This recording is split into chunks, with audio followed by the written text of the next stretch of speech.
अस्सलाम वालेकुम बच्चों। आज जो सबक हम पढ़ने जा रहे हैं वो 5वीं जमात का सबक नंबर 3 है, जिसका नाम है बीबी फ़ातिमा। इस सबक में बीबी फ़ातिमा की ज़िंदगी की कुछ तफ़सीलात बयान की गई हैं।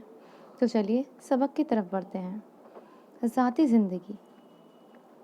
बीबी फ़ातिमा हमारे प्यारे नबी हज़रत मोहम्मद मुस्तफ़ा सल्लल्लाहु अलैहि वसल्लम की सबसे छोटी बेटी थीं। वो दिन और रात का ज़्यादातर हिस्सा अल्लाह की इबादत में गुजारती थीं।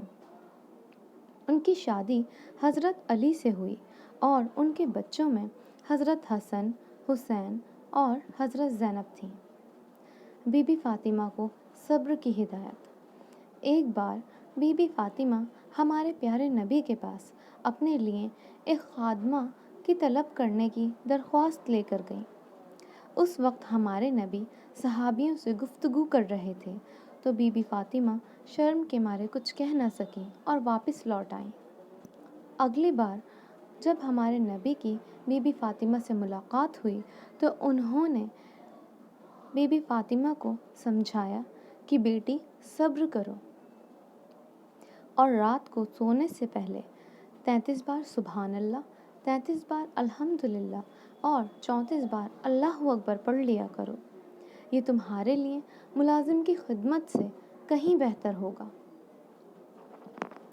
ज़िंदगी जीने का तरीक़ा। बीबी फ़ातिमा का ज़िंदगी जीने का तरीक़ा बहुत ही सादा था। वो बहुत नेक और इबादत गुज़ार और मेहनती इंसान थी।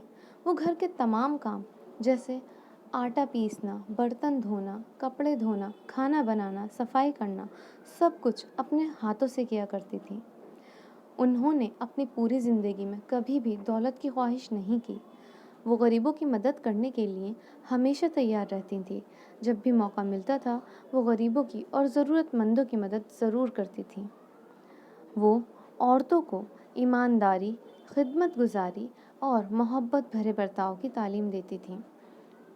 अपने ईसार और इखलाक से लोगों को दिलों को उन्होंने मोह लिया था। ज़िंदगी से नसीहत। अब हम ये जानेंगे कि बीबी फ़ातिमा की ज़िंदगी से हमें क्या नसीहत मिलती है। उनकी ज़िंदगी से जो सबसे बड़ी नसीहत हमें मिलती है वो है सब्र से काम लेना। बच्चों, हमें अपने घर में हर एक मामले में सब्र से काम लेना चाहिए, चाहे वो हमारे वालिदैन के बारे में हो या हमारे काम के बारे में हो या हमारे भाई बहनों के बारे में हो। अगर हमसे कोई थोड़ी ज़्यादती करता है तो हमें सब्र करना चाहिए। अपने घर वालों और पड़ोसियों की खिदमत करनी चाहिए।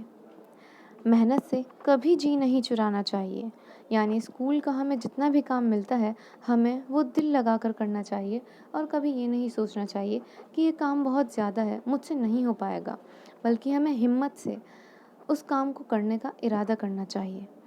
मुसीबत और फ़ाक़े में भी हमें अल्लाह का शुक्र अदा करना चाहिए। बच्चों, फ़ाक़े का मतलब होता है कि खाने की कमी होना या खाना ना होना। तो जिस दिन आपको कम खाना मिले उस दिन भी अल्लाह का शुक्र अदा करें और जिस दिन आपको बहुत सारा खाना मिले उस दिन भी अल्लाह का शुक्र अदा करें। अब इसके बाद हम चलते हैं इस सबक की एक्सरसाइज पर, यानी मश्क पर। तो सबसे पहले हमें सबक में कुछ अल्फाज मानी दिए गए हैं, यानी सबक में जो मुश्किल अल्फाज इस्तेमाल हुए हैं उनके मानी बताए गए हैं। जैसे गल्ला, गल्ला यानी अनाज, रज़ा, रज़ा यानी खुशी, सदा यानी आवाज़, ईसार यानी कुर्बानी। फिर उसके बाद हमें सबक में कुछ अल्फाज और मुतज़ाद यानी लफ्ज़ों का उल्टा ये दिए गए हैं।